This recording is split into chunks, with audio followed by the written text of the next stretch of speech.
se eu te contasse que um julgamento que vai ser realizado em breve vai impactar a vida de centenas de povos indígenas?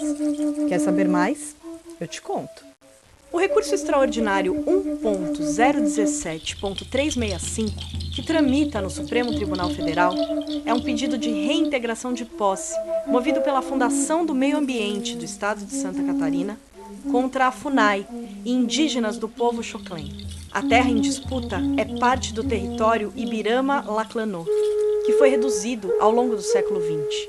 Os indígenas nunca deixaram de reivindicar a área, que foi identificada pelos estudos antropológicos da FUNAI e declarada pelo Ministério da Justiça como parte de sua terra tradicional. Por que esse julgamento é importante?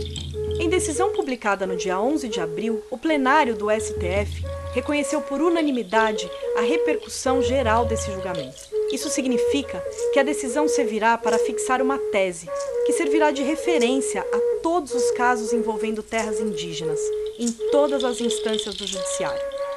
Há muitos casos de demarcação de terras e disputas possessórias sobre terras tradicionais que se encontram atualmente judicializados. Também há muitas medidas legislativas que visam retirar ou relativizar os direitos constitucionais dos povos indígenas. Ao admitir a repercussão geral, a Suprema Corte admite também que há necessidade de uma definição sobre o tema. O que está em jogo? No limite, o que está em jogo é o reconhecimento ou a negação do direito mais fundamental aos povos indígenas, o direito à terra. Há, em síntese, duas teses principais que se encontram atualmente em disputa. A Constituição Federal de 1988, baseada na tese do indigenato, que garante aos indígenas os direitos originários sobre as terras que tradicionalmente ocupam. E, por outro lado, uma interpretação com base na tese do marco temporal, que defende que os povos só teriam direito à demarcação das terras que estivessem sob sua posse no dia 5 de outubro de 1988, ou que estivessem sob disputa física ou judicial. Que consequências esse julgamento pode ter para os povos indígenas?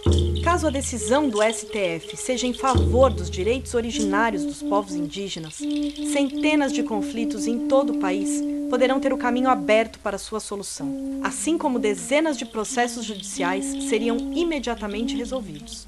As 310 terras indígenas que estão estagnadas em alguma etapa do processo de demarcação, assim como outras 537 que ainda não tiveram nenhuma providência do Estado para proceder com sua identificação, já não teriam, em tese, nenhum impedimento para que seus processos administrativos fossem concluídos. Por outro lado, caso o STF opte pela tese anti-indígena do marco temporal, acabará por legalizar o esbulho e as violações ocorridas no passado contra os povos originários. Nesse caso, pode-se prever uma enxurrada de outras decisões anulando demarcações, com o consequente surgimento de conflitos em regiões pacificadas e o acirramento dos conflitos em áreas já deflagradas. Esse será um julgamento histórico, no qual o STF terá a oportunidade de reafirmar o seu papel de guardião constitucional e ratificar o caráter pluriétnico e multicultural do Brasil.